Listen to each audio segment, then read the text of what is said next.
ಪುಟ್ಟ.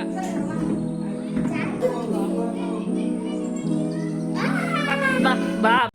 Hello all, welcome back to Nandini Vinash Kannada vlogs. Friends, ಹೇಗಿದ್ದೀರಲ್ಲ?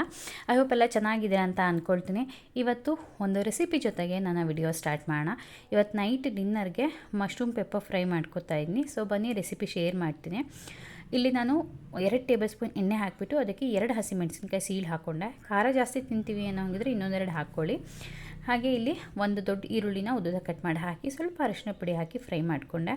ಈಗ ನಾನು ಮಶ್ರೂಮ್ ಇಲ್ಲಿ ಒಂದು ದೊಡ್ಡ ಪ್ಯಾಕೆಟ್ ತೊಗೊಂಡಿದ್ದೆ. ಆಲ್ಮೋಸ್ಟ್ ಇದು ಒಂದು 200-300 ಗ್ರಾಮ್ಸ್ ಇರಬೇಕು. ಅದನ್ನ ಚೆನ್ನಾಗಿ ತೊಳೆದು ಕಟ್ ಮಾಡಿ ಇಟ್ಟಿದ್ನಲ್ಲ, ಅದನ್ನು ಹಾಕೋತಾ ಇದ್ದೀನಿ. ಮಶ್ರೂಮು ಸ್ವಲ್ಪ ಅಂದರೆ ತುಂಬ ಟೈಮೇನು ತೊಗೊಳ್ಳಲ್ಲ, ಬೇಗ ಬೆಂದ್ಕೊಳುತ್ತೆ. ಒಂದು 10 ಮಿನಿಟ್ಸಲ್ಲೇ ಅದೇ ನೀರು ಬಿಟ್ಕೊಳುತ್ತೆ. ಎಕ್ಸ್ಟ್ರಾ ನೀರೇನು ಹಾಕೋ ನೆಸಿಟಿ ಇಲ್ಲ. ನಾನು ಮಶ್ರೂಮ್ಸ್ ಎಲ್ಲ ಹಾಕಿಬಿಟ್ಟು ಅದನ್ನ ಚೆನ್ನಾಗಿ ಹಾಗೆ ಮಿಕ್ಸ್ ಮಾಡಿಕೊಂಡೆ. ಒಂದು ಸ್ವಲ್ಪ ತಾದ್ಮೇಲೆ ಅಂದರೆ ಒಂದು 1 ಮಿನಿಟ್ ಚೆನ್ನಾಗಿ ಮಿಕ್ಸ್ ಮಾಡಿ ಆದಮೇಲೆ ನಾನು ಮತ್ತೆ ಉಪ್ಪು ಹಾಕ್ಕೊಂಡು ಕೂಡ ಒಂದು ಸರಿ ಮಿಕ್ಸ್ ಮಾಡ್ಕೊಂಡಿದ್ದೆ. ಸ್ವಲ್ಪ ಆಲ್ಮೋಸ್ಟ್ ಮಶ್ರೂಮ್ ಒಂದು 50% ಬೆಂದಿದೆ ಅಂತ ಅಂದಮೇಲೆ ನಾನಿಲ್ಲಿ ಶುಂಠಿ ಬೆಳ್ಳುಳ್ಳಿ ಪೇಸ್ಟ್ ಹಾಕ್ತಾಯಿದ್ದೀನಿ, ಒಂದು 2 ಟೀ ಸ್ಪೂನ್ ಅಷ್ಟು. ಸೊ ಇದು ಗ್ರೇವಿ ಚೆನ್ನಾಗಿ ಬರುತ್ತೆ ಅಂತಂದ್ಬಿಟ್ಟು ಅಷ್ಟೇ, ಅಂದರೆ ಚಪಾತಿಗೆ ನೆಂಚ್ಕೊಳ್ಳೋಕೆ ಚೆನ್ನಾಗಿರುತ್ತೆ. ಅದ್ರ ಜೊತೆಗೆ ಮಸಾಲ ಪುಡಿಗಳು, ಜೀರಿಗೆ ಪುಡಿ, ಹಾಗೆ ಪೆಪ್ಪರ್ ಫ್ರೈ ಅಂತಂದಮೇಲೆ ಪೆಪ್ಪರ್ ಜಾಸ್ತಿ ಹಾಕಬೇಕು. ನಾನಿಲ್ಲಿ 1.5 ಟೀ ಸ್ಪೂನಷ್ಟು ಪೆಪ್ಪರ್ ಹಾಕಿದ್ದೀನಿ. ಹಾಗೆ 1/4 ಟೀ ಸ್ಪೂನ್ ಗರಂ ಮಸಾಲ, ಜೊತೆಗೆ ಅರ್ಧ ಟೀ ಸ್ಪೂನ್ ಧನಿಯಾ ಪೌಡರ್, ಇದಿಷ್ಟನ್ನು ಹಾಕಿ ಚೆನ್ನಾಗಿ ಮಿಕ್ಸ್ ಮಾಡಿ ಅದನ್ನು ಮತ್ತೆ ನಾನು ಲಿಡ್ ಕ್ಲೋಸ್ ಮಾಡಿಬಿಟ್ಟು ಲೋ ಫ್ಲೇಮಿಗೆ ಇಟ್ಬಿಟ್ಟು ಬೇಯಲಿಕ್ಕೆ ಬಿಟ್ಟಿದ್ದೆ. ಸೊ ಅದಾದರೆ ಮಶ್ರೂಮ್ ಪೆಪ್ಪರ್ ಫ್ರೈ ರೆಡಿ ಆಗುತ್ತೆ. ಲಾಸ್ಟಿಗೆ ಸರ್ವ್ ಮಾಡುವಾಗ ಮೇಲೆ ಗಾರ್ನಿಷಿಂಗಿಗೆ ಸ್ವಲ್ಪ ಕೊತ್ತಂಬರಿ ಸೊಪ್ಪು ಹಾಗೆಯೇ ನಿಂಬೆಹಣ್ಣು ಹಿಂಡ್ಕೊಂಡ್ರೆ ಸಕ್ಕ ಟೇಸ್ಟಿಯಾಗಿರುತ್ತೆ. ಚಪಾತಿಯಲ್ಲಿ ಜೊತೆ ಎಲ್ಲ ನೆಂಚ್ಕೊಂಡು ತಿನ್ನೋಕ್ಕೆ ಸೂಪರಾಗಿರುತ್ತೆ. ಹಾಗೆ ಇದನ್ನು ಪೌಡರ್ ಮಾಡಿ ಕೂಡ ಮಾಡ್ತೀನಿ, ಅದು ಸಖತ್ ರಿಚ್ ಟೇಸ್ಟ್ ಕೊಡುತ್ತೆ. ಅಂದರೆ ಕ್ವಿಕ್ಕಾಗಿ ಮಾಡೋವಂಥ ರೆಸಿಪಿ ಇದು, ಹಾಗಾಗಿ ಇದನ್ನು ಕ್ವಿಕ್ಕಾಗಿ ಶೇರ್ ಮಾಡಿದೆ. ಸ್ವಲ್ಪ ನೈಟ್ ಡಿನ್ನರ್ಗೆ ತುಂಬ ಲೆಂತಿಯಾಗಿ ಅಡುಗೆ ಮಾಡೋಷ್ಟು ಪೇಷನ್ಸ್ ಇರಲಿಲ್ಲ, ಹಾಗಾಗಿ ಇದನ್ನ ಮಾಡಿಕೊಂಡೆ. ಚಪಾತಿ ಜೊತೆ ಇದು ಸಕ್ಕತ್ತಾಗಿರುತ್ತೆ ಕಾಂಬಿನೇಷನ್. ಒಂದ್ಸರಿ ಖಂಡಿತ ಟ್ರೈ ಮಾಡಿ ನೋಡಿ, ಸೂಪರ್ ಟೇಸ್ಟಿಯಾಗಿ ಬರುತ್ತೆ ರೆಸಿಪಿ.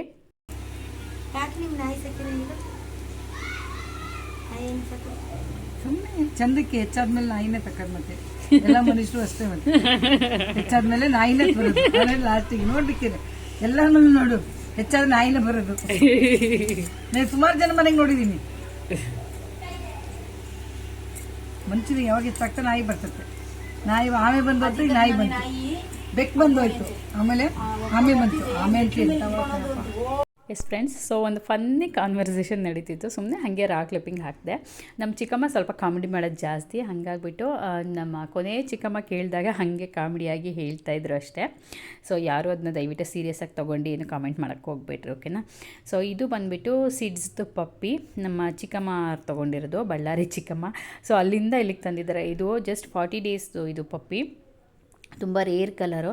ನಮ್ಮ ಚಿಕ್ಕಮ್ಮನ ಮಗಳು ತುಂಬ ಇಷ್ಟಪಟ್ಲು ಅಂತಂದ್ಬಿಟ್ಟು ಅವಳೇ ಸೇವ್ ಮಾಡಿದ ದುಡ್ಡಲ್ಲಿ ಇದನ್ನು ತರಿಸ್ಕೊಂಡಿದ್ದಾಳೆ. ಬೆಂಗಳೂರಿಂದ ತರಿಸ್ಕೊಂಡಿರೋಂತೆ. ಬಂದ್ಬಿಟ್ಟು 2-3 ಡೇಸ್ ಆಗಿಲ್ಲ, ಆಗಲೇ ಮತ್ತೆ ಇಲ್ಲಿ ಭದ್ರಾವತಿಗೆ ಕರ್ಕೊಂಡು ಬಂದಿದ್ದಾರೆ. ಅದ್ರ ಜೊತೆ ಆಟ ಆಡೋದೇ ಎಲ್ಲರಿಗೂ ಒಂಥರ ಸಡಗರ. ತುಂಬ ಚೆನ್ನಾಗಿದೆ, ಕ್ಯೂಟಾಗಿದೆ. ಪಾಪ ತುಂಬ ಸಣ್ಣದು, ಅದು ಟೈಲ್ಸ್ ಮೇಲೆ ಓಡಾಡ್ತಿದ್ರು ಕೂಡ ಹಾಗೆ ಜಾರತ್ತೆ, ಇನ್ನು ಅಷ್ಟು ಸಣ್ಣದು. ಆ್ಯಂಡ್ ಅದರದ್ದು ಟಾಯ್ ನೋಡಿ ಹೆಂಗಿದೆ ಅಂತಂದ್ಬಿಟ್ಟು ಅದಕ್ಕೆ ಹೋಗಿ ಟಾಯ್ ಎಲ್ಲ ತೊಗೊಂಡು ಬಂದಿದ್ದಾರೆ. ಆ್ಯಂಡ್ ನಾಯಿ ಸಾಕೋಕ್ಕೂ ಎಷ್ಟೊಂದೆಲ್ಲ ಪ್ರೊಸೀಜರ್ ಇದೆ ಅಂತ ನಂಗೆ ಖಂಡಿತ ಗೊತ್ತಿರಲಿಲ್ಲ. ಈ ನಾಯಿಗೆ ಕೂಡ ಪೇಪರ್ಸ್ ಕೂಡ ಮಾಡಿಸಿದಾರಂತೆ, ನೋಡಿ ಏನೇನೆಲ್ಲ ಇದೆ ಅಂತಂದ್ಬಿಟ್ಟು. ಆ್ಯಂಡ್ ಯೂಶ್ವಲಿ ನಾನು ನಾಯಿಗಳನ್ನೆಲ್ಲ, ಅಂದರೆ ಡಾಗ್ಗಳು, ಪಪ್ಪೀಸ್ ಯಾವುದೇ ಆಗಿರ್ಬೋದು, ಎತ್ಕೊಳ್ಳೋದೆಲ್ಲ ಮಾಡಲ್ಲ, ಬೇರೆಯವ್ರದ್ದು ಎಲ್ಲ. ನಮ್ಮ ಮನೇಲಿ ಯಾರಾದರೂ ಸಾಕಿದರೆ ಮಾತ್ರ ಈ ಥರ ಅಷ್ಟೇ. ನಾವು ನಾಯಿ ಸಾಕಿದಾಗ ಅದನ್ನ ಈ ಥರ ಪ್ಯಾಂಪರ್ ಮಾಡಿ ನೋಡ್ಕೋತಾ ಇದ್ವಿ. ಈಗ ನಮ್ಮ ಚಿಕ್ಕಮ್ಮನ ಮಗಳದು ಕ್ಯೂಟಾಗಿ ಈ ಥರ ಅದನ್ನ ನೋಡೋಕ್ಕಾಗಲ್ಲ, ಹಾಗಾಗಿ ಸ್ವಲ್ಪ ಎತ್ಕೊಂಡು ಆಟ ಆಡಿಸಿದ್ವಿ. ಇಲ್ಲ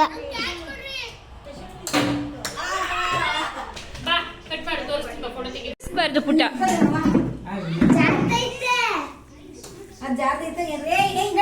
ವೇ ಸುಮ್ನಿರಂಟಿ ಪಾಪ, ಬಿಡಂಟಿ, ಕಾಲ್ ಮೇಲಿತ್ತು ಏನು ಮಾಡಲ್ಲ, ಎದ್ರಕೊಂಬೇಡ. ಅಲ್ಲಡಲ್ವಾ, ಅದೇ ತುಂಬ ಓಡಾಡ್ತೈತೆ. ಅಂಕಲ ಮುಟ್ಟಲ್ಲ. ಬಂತು ಬಾ ಬಾ ಪಾರ್ತು, ಬಾ ಬಾ ಬಾ ಬಾ ಬಾ ಬಾ ಬಾ ಇಲ್ಲಿ ಬಾ ಬಾ ಬಾಲ್ ಆಟಾಡು, ಇಲ್ಲಿ ಬತ್ತಗೋಯ್ತು ಬಾಲ್. ಈಗ ನಮ್ಮ ಮಕ್ಕಳೆಲ್ಲ ಸೇರಿಕೊಂಡು ಒಂದು ಸರ್ಪ್ರೈಸಾಗಿ ಮದರ್ಸ್ ಡೇಗೋಸ್ಕರ ಒಂದು ಸೆಲೆಬ್ರೇಷನ್ನ ಅರೇಂಜ್ ಮಾಡ್ಕೊಂಡಿದ್ರು.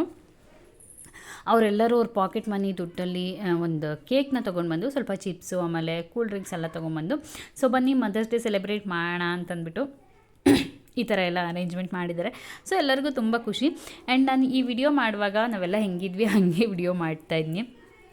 ನಮ್ಮನೇಲಿ ಎಲ್ಲರೂ ಈ ರೀತಿ ಒಟ್ಟಿಗೆ ಸೇರಿಕೊಂಡಾಗ ಸೊ ಎಲ್ಲರೂ ಹೆಂಗಿರ್ತಾರೆ ಅಂತಂದರೆ ನೆಟ್ಟಿಗೆ ತಲೆನೂ ಬಾಚ್ಕೊಳ್ಳಲ್ಲ, ಯಾವ್ಯಾವುದೋ ಟೈಮಿಗೆ ಸ್ನಾನ ಮಾಡೋದು ಆ ಥರ ಟೋಟಲಿ ಫನ್ನು ಎಂಜಾಯ್ಮೆಂಟು. ಯಾಕಂದರೆ ಎಲ್ಲರೂ ಅವರ ಲೈಫಲ್ಲಿ ಬ್ಯುಸಿ ಇರ್ತಾರೆ. ನಮ್ಮ ಚಿಕ್ಕಮ್ಮಂದ್ರೆಲ್ಲ ಒಬ್ಬೊಬ್ಬರು ಒಂದೊಂದು ದಿಕ್ಕಿಗಿರೋದು 7 ಜನ. ಸೊ ಎಲ್ಲರೂ ಆಲ್ಮೋಸ್ಟ್ ಮ್ಯಾಕ್ಸಿಮಮ್ ಎಷ್ಟಾಗುತ್ತೆ ಅಷ್ಟು ಎಲ್ಲರೂ ಒಟ್ಟಿಗೆ ಸೇರ್ಕೊಳ್ಳೋಕೆ ಟ್ರೈ ಮಾಡ್ತಾರೆ. ಸೊ ಹಾಗಿದ್ದಾಗ ಪ್ರಾಪರ್ ರುಟೀನ್ ಅನ್ನೋದು ಯಾರಿಗೂ ಇರೋದಿಲ್ಲ, ಓಕೆನಾ. ಸೊ ಇಲ್ಲಿ ಬರೀ ಎಂಜಾಯ್ಮೆಂಟು, ಹಳೆ ಕತೆ ಹೊಸ ಕತೆ ಅದು ಇದು ಗಾಸಿಪ್ಸು ಎಲ್ಲ ಮಾಡಿಕೊಂಡು ಸಕ್ಕದಾಗಿ ಫನ್ ಮಾಡ್ತಾ ಇರ್ತೀವಿ. ಹಾಗಾಗ್ಬಿಟ್ಟು ಈ ರೀತಿ ಎಲ್ಲರೂ ಇರೋದು. ಸೊ ನಾನು ಹಾಗೇ ವಿಡಿಯೋ ಮಾಡಿದೆ.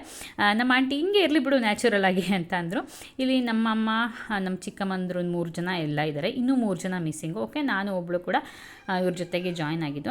ಸೊ ಎಲ್ಲ ಸೇರಿ ಒಂದು ಸೆಲೆಬ್ರೇಷನ್ ಮಾಡ್ತೀವಿ. ಆ್ಯಂಡ್ ನಾನು ಕೂಡ ಅಷ್ಟೇ ತುಂಬ ಖರಾಬಾಗಿ ಹೆಂಗಿದ್ದೀನಿ ಅಂದರೆ ಬೆಳಗಿಂದ ಸರಿಯಾಗಿ ಮುಖನೂ ತೊಳೆದಿಲ್ಲ. ನಾನು ಮಧ್ಯಾಹ್ನ ಬಂದಿದ್ದು ಬರೀ ಕೂತ್ಕೊಂಡು ಮೀಟಿಂಗ್ ಮಾಡೋದು ಒಂದು ಪ್ಲೇಸಲ್ಲಿ. ದೊಡ್ಡವರು ಸಣ್ಣವರು ಎಲ್ಲ ಸೇರಿಕೊಂಡು ಅದು ಇದು ಅವ್ರ ಸ್ಟೋರೀಸ್ ಇವ್ರ ಸ್ಟೋರೀಸ್ ಎಲ್ಲ ಹೇಳ್ಕೊಂಡು ಹಾಗಾಗ್ಬಿಟ್ಟು ಸೊ ಹಂಗಿದೆ ಹಾಗೆ ವಿಡಿಯೋ ಮಾಡ್ತೀನಿ, ಓಕೆನಾ.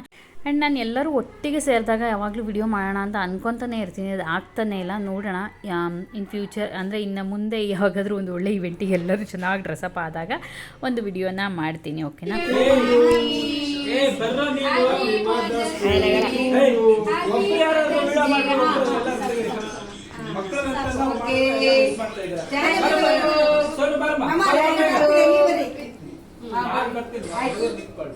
ಮಕ್ಕಳು ಬರೀ ಮಕ್ಕಳು ಇಟ್ಕೊಡು ಕೈ, ಮಕ್ಕಳು ಇಟ್ಕೊಡು ಕೈ. ಎಲ್ಲ ಹುಡುಗರು ಬರ್ಬೇಕಾಗ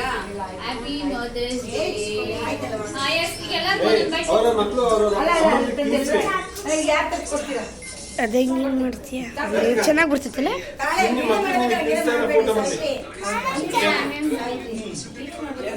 ನಾವೆಲ್ಲ ಸಣ್ಣವರಿದ್ದಾಗ ಬರೀ ಹೊರಗಡೆ ಆಟ ಆಡೋದ್ರಲ್ಲಿ ಜ್ಞಾನ ಇತ್ತು. ಈಗಿನ ಮಕ್ಕಳಂತೂ ಸಖತ್ತಾಗಿ ಒಂದು ಪ್ಲ್ಯಾನ್ ಮಾಡಿ ಸೆಲೆಬ್ರೇಟ್ ಮಾಡ್ತಾರೆ ಅಷ್ಟೇ. ದೊಡ್ಡವರಿಂದ ಸಣ್ಣವರವರೆಗೂ ಸೇರ್ಕೊಂಡಿದ್ದಾರೆ ಈ ಪ್ಲ್ಯಾನಲ್ಲಿ, ನಿಮಗೆ ತೋರಿಸ್ತೀನಿ ನೋಡಿ. ಆ್ಯಂಡ್ ಯಾರ್ಯಾರು ಇದಕ್ಕೆ ಎಷ್ಟೆಷ್ಟು ಸ್ಪಾನ್ಸರ್ ಮಾಡಿದ್ದಾರೆ ಅನ್ನೋದು ಕೂಡ ಈಗ ಹೇಳ್ತೀನಿ. ನಿಶ್ಚಿತ್ ಸರಿ ಕುತ್ಕೋ.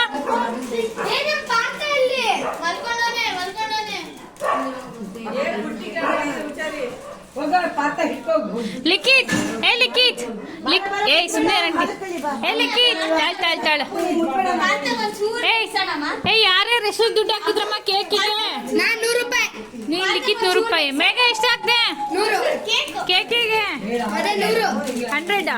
ಹರ್ಷಿತಾ ಎಷ್ಟಾಗ್ದೆ? 270. ಯಶು 0 ರೂಪೀಸ್. ಕೇಳಿದ್ರೆ ಎದಕ್ ಬೇಕಂತ ನಿಮ್ಮ ಹತ್ರ ಐತಲ್ಲ ಅದನ್ನೇ ಖರ್ಚು. ಓಕೆ, ನಿಮ್ಮೆಲ್ಲರೂ ನೀನು 100 ರೂಪೀಸ್ ಕೊಟ್ಯಾ? ವಾ, ವೆರಿ ಗುಡ್. ನಾನು ಮೇಲೆ ಹೋಗಿ ಹಾಕಿದ 100 ರೂಪೀಸ್ ಕೊಟ್ಟೇನಲ್ಲ, ಯಾಕಿಂತ ಕೇಕ್ ತಂದಿರ ಅಂತ. ಟೋಟಲಿ 470 ಆಯ್ತು ಎಲ್ಲ ಸೇರಿ. ಎಷ್ಟು ಅಲ್ಲಿ ವೈಫೈ ಕೊಟ್ಟಿದ್ರು? ಇವ್ರು ಇಲ್ಲಿ ಕೇಕ್ ಎದುರ್ತ ಯಾಕೆ ತಂದಿ ಚೆನ್ನಾಗಿಲ್ಲ ಅಂತ ವಾಪಸ್ ಕೊಡಂದ್ರೆ ಇಡೀ ಬ್ಯಾಗ್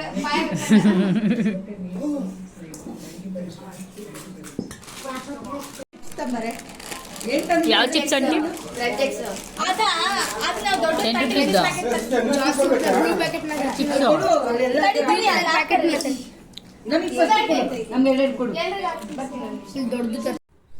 ಹಾಗೆ ಒಂದು ಪುಟ್ಟ ಸೆಲೆಬ್ರೇಷನ್ ಎಲ್ಲ ಮುಗಿದ್ಮೇಲೆ ಟೈಮು ಒಂದು ಸ್ವಲ್ಪ ಹೊತ್ತು ಕೂತ್ಕೊಂಡು ಮಾತಾಡಿ ಹಂಗೆ ಹಿಂಗೂ ಟೈಮ್ ಸ್ಪೆಂಡ್ ಮಾಡಿಕೊಂಡು ಈಗ ಆಲ್ಮೋಸ್ಟ್ 8 ಆಗ್ತಾ ಬಂತು. ಸೊ ಹಂಗಾಗಿ ನಮ್ಮ ಕೊನೆ ಚಿಕ್ಕಮ್ಮ ಹೊರಟರು, ನಾಳೆ ಬರ್ತೀನಿ ನಾನು, ನಾಳೆ ಬಂದ್ಬಿಟ್ಟು ಒಂದು ನೆಂಟಿ ಸೇರ್ತೀನಿ ಅಂತ. ಅವರು ಸ್ಕೂಲಲ್ಲಿ ಟೀಚರು, ಸೊ ಅವರಿಗೆ ಹಾಲಿಡೇಸ್ ಇನ್ನೂ ಕೊಟ್ಟಿಲ್ಲ. ಮಧ್ಯ ಟೀಚರ್ಸ್ ಅಟೆಂಡ್ ಮಾಡಬೇಕು ಅಂತಂದ್ಬಿಟ್ಟು. ಆಲ್ಮೋಸ್ಟ್ ಇನ್ನೊಂದು ಏನು ಗೊತ್ತಾ, ನಮ್ಮನೇಲಿ ಆಲ್ಮೋಸ್ಟ್ ಟೀಚರ್ಸೇ ಇದ್ದಾರೆ. ಸೊ ನಾನು ಹೇಳಿದ್ನಲ್ಲ ಫ್ಯಾಮಿಲಿ ಜೊತೆ ಒಂದು ವ್ಲಾಗ್ನ ಮಾಡಿದಾಗ ನಿಮಗೆ ಎಲ್ಲರೂ ಇಂಟ್ರೊಡ್ಯೂಸ್ ಮಾಡಿಸ್ತೀನಿ. ಸೊ ಇಲ್ಲಿ ಬಾಯ್ ಹೇಳೋಕ್ಕೆ ನಮ್ಮ ಈ ಹೊಸ ಪಪ್ಪಿ ಕೂಡ ಬಂದಿದೆ. ಆ್ಯಂಡ್ ಇದ್ರ ಹೆಸರು ನಾನು ಹೇಳಿಲ್ಲ ಅಲ್ಲ, ಸೊ ಒಂದು 2 ಸರಿ ಹೇಳಿರೋದು ಕೇಳಿಸ್ಕೊಂಡಿದ್ದೀರಾ. ಇದ್ರ ಹೆಸರು ಪಾರ್ಥು ಅಂತ. ಸೊ ಪಾರ್ಥ ಅಂತ ಇಟ್ಟಿದ್ದಾರೆ, ಪಾರ್ಥು ಅಂತ ಕರೀತಾರೆ. ಸೊ ಕ್ಯೂಟಾಗಿದೆ. ಪರ್ಟಿಕ್ಯುಲರಾಗಿ ಕನ್ನಡದಲ್ಲೇ ಹೆಸರಿಡಬೇಕು ಅಂತಂದ್ಬಿಟ್ಟು ಆ ಥರ ಹೆಸರನ್ನ ಇಟ್ಟಿರೋದು. ನಿಂಗೂ ಡಾಗಿ ಬೇಕಾ ಮಗನೇ? ಹಾಂ ಚಿನ್ನು, ನಿಂಗೂ ಈ ಥರ ಡಾಗಿ ಬೇಕಾ ಮಗ?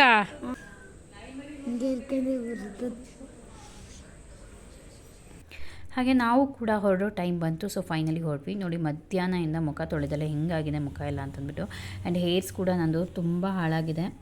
ಇನ್ಮೇಲಾದರೂ ಚೆನ್ನಾಗಿ ಗ್ರೋತ್ ಆಗ್ಬೋದಾ ನೋಡ್ಬೇಕಂಡು ಟೇಕ್ ಕೇರ್ ಮಾಡಬೇಕು. ಆ್ಯಂಡ್ ಹಾಗೆ ನಮ್ಮ ಲಿಖಿತ್ತು ಹಾಲಿಡೇಸ್ನ ಎಂಜಾಯ್ ಮಾಡೋಕ್ಕೆ ಹೋಗಿದ್ನಲ್ಲ, ಆಲ್ಮೋಸ್ಟ್ 1 ಮಂತ್ ಆಯಿತು ಹೋಗ್ಬಿಟ್ಟು ಮನೆಯಿಂದ. ಸೊ ಇವಾಗ ಬಂದಿದ್ದನ್ನೆಲ್ಲ ಕರ್ಕೊಂಡು ಹೋಗೋಣ ಅಂತ ಬಂದ್ವಿ. ಇನ್ನೂ ಕೂಡ ಇದೆ ರಜೆ, ಆದರೆ ನಮ್ಮ ಯದುವೀರಿಗೆ ಬೋರ್ ಆಗುತ್ತೆ ಅಂತ ಕರ್ಕೊಂಡು ಹೋಗ್ತಿರೋದು ಅಷ್ಟೇ. ಇವತ್ತು ಅಮ್ಮನ ಮನೆಗೂ ಹಾಲ್ಟಾಗಿ ನಾಳೆ ಹೋಗೋದು ಅಂತಂದ್ಬಿಟ್ಟು. ಹಾಗೆ ನಮ್ಮ ಜೊತೆಗೆ ನಿಶ್ಚಿತ್ ಮತ್ತು ಯಶು ಬರ್ತಿದ್ದಾರೆ. ನಿಶ್ಚಿತ್ ಬಂದುಬಿಟ್ಟು ನಮ್ಮ ಅಕ್ಕನ ಮಗ ಆ್ಯಂಡ್ ಯಶು ಬಂದುಬಿಟ್ಟು ನಮ್ಮ ಕೊನೆಯ ಚಿಕ್ಕಮ್ಮನ ಮಗ. ಓಕೆನಾ ಫ್ರೆಂಡ್ಸ್? ಸೊ ಇವರೆಲ್ಲನೂ ಮನೆಗೆ ಕರ್ಕೊಂಡು ಹೋಗೋದು. ಸ್ವಲ್ಪ ಡಾಗಿನ ಕೂಡ ಹೊರಗಡೆ ಬಿಟ್ಟು ಆಟ ಆಡಿಸ್ತಾ ಇದ್ಲು ನನ್ನ ತಂಗಿ. ಹಾಗೆ ಸೊ ಅದ್ರ ಜೊತೆ ಸ್ವಲ್ಪ ಟೈಮ್ ಸ್ಪೆಂಡ್ ಮಾಡಿಕೊಂಡು ನನ್ನ ಮಕ್ಳಿಗೆ ಬಿಟ್ಟು ಬರೋಕ್ಕೆ ಮನಸ್ಸಿರಲಿಲ್ಲ, ಬಟ್ ಸ್ಟಿಲ್ ಬಂದ್ವಿ. ಹಾಗೆನಾ? ಓಕೆ ಫ್ರೆಂಡ್ಸ್, ನಾನು ವಿಡಿಯೋನ ಇಲ್ಲಿಗೆ ಎಂಡ್ ಮಾಡ್ತೀನಿ. ಅದಕ್ಕೆ ಮುಂಚೆ ನಿಮಗೊಂದು ಕ್ಲಿಪ್ಪಿಂಗ್ ಬರುತ್ತೆ ನೋಡಿ. ನಮ್ಮ ಯಶು ಎಷ್ಟು ಚೆನ್ನಾಗಿ ವೇದಗಳನ್ನ ಕಲ್ತಿದ್ದಾನೆ ಅಂತಂದ್ಬಿಟ್ಟು ಒಂದು ಪುಟ್ಟ ಕ್ಲಿಪ್ಪಿಂಗ್ ಹಾಕ್ತೀನಿ. ಸಕ್ಕತ್ತಾಗಿ ಹೇಳ್ತಾನೆ. ಸೊ ಒಂದು ಸರಿ ಕೇಳಿಸ್ಕೊಳ್ಳಿ. ಸ್ಕೂಲ್ನಲ್ಲಿ ಇದನ್ನೆಲ್ಲ ಕಲ್ತಿರೋದವನು. ಓಂ ಜಾತವೇದಸೇ ಸುನವಾಮ ಸೋಮಮರಾತಿ ಯತೋ ನಿದಹಾತಿ ವೇದಃ ಸನಃ ಪಶ್ಯದತಿ ದುರ್ಗಾಣಿ ವಿಶ್ವ ನಾವೇವ ಸಿಂಧುಂ ದುರಿತಾತೈಗ್ನಿಃ ತಾಮಗ್ನಿವರ್ಣಾಂ ತಪಸಾ ಜ್ವಲಂತೀಂ ವೈರೋಚನೀಂ ಕರ್ಮಫಲೇಷು ದುಷ್ಟಾಂ ದುರ್ಗಾಂ ದೇವೀಗಂ ಶರಣಮಹಂ ಪ್ರಪದ್ಯೆ ಸುತರಸಿ ತರಸೇ ನಮಃ ಅಗ್ನೇ ತ್ವಂ ಪಾರಯಾನವ್ಯೋ ಅಸ್ಮಾನ್ ಸ್ವಸ್ತಿ ವಿರತಿ ದುರ್ಗಾಣಿ ವಿಶ್ವಾ ಪೂಶ್ಚ ಪೃಥ್ವೀ ಬಹುಲಾನ ಊರ್ವಿ ಭವಾತು ಕಾಯತನಯಾಯ ಸಂಯೋ ವಿಶ್ವಾನಿನೋ ದುರ್ಗಾ ಜಾತವೇದ ಸಿಂಧುಂ ನನಾವ ದುರಿತಾತಿ ಪಶ್ಯಿ ಅಗ್ನೇ ಅತ್ರ್ಯವನ್ ಮನಸಾ ಗೃಣಾನೋ ಸ್ಮಾಕಂ ಭೋಜ್ಯವಿತಾ ತನೂನಾಂ ಮೃತನಾಜಿತಗಂ ಸಾಮಾನಮುಗ್ರಮಗ್ನಿಗಂ ಹೂಯೇಮ ಪರಮಾಸ್ತದಸ್ತಾತ್ ಸನಃ ಪಶ್ಯದತಿ ದುರ್ಗಾಣಿ ವಿಶ್ವ ಕ್ಷಾಮದ್ದೇವೋ ಅತಿದುರಿತಾತಿಗ್ನಿ ಪ್ರತ್ನೋಷಿಕಮಿಡ್ಯೋ ಅಧ್ವರೇಸು ಸನಾ ಚ ಹೋತಾ ನವ್ಯಸ್ಸ ಸಸ್ಸಿ ಸ್ವಾಂ ಚ ಆಗ್ನೇ ತನುವಂ ತಿತ್ರಯಸ್ವಾಸ್ಮಭ್ಯಂ ಚ ಸೌಭಗಮಾಯಸ್ವ ಗೋವೇರ್ದುಷ್ಟಮಯಿ ಜೋ ನಿಷಿಕ್ತಂ ತವೇಂದ್ರ ವಿಷ್ಣುರನುಸಂಚರೇಮ ನಾಕಸ್ಯ ಪೃಷ್ಠಮಪಿ ಸಂವಸಾನೋ ವೈಷ್ಣವೀಂ ಲೋಕಯ್ಯಮಾದಯಂತಾಂ ಓಂ ಕಾತ್ಯಾಯನಾಯ ವಿದ್ಮಹೇ ಕನ್ಯಾಕುಮಾರಿ ಧೀಮಹಿ ತನ್ನೋ ದುರ್ಗಿಂ ಪ್ರಚೋದಯಾತ್. ಓಂ ಶಾಂತಿ ಶಾಂತಿ ಶಾಂತಿ.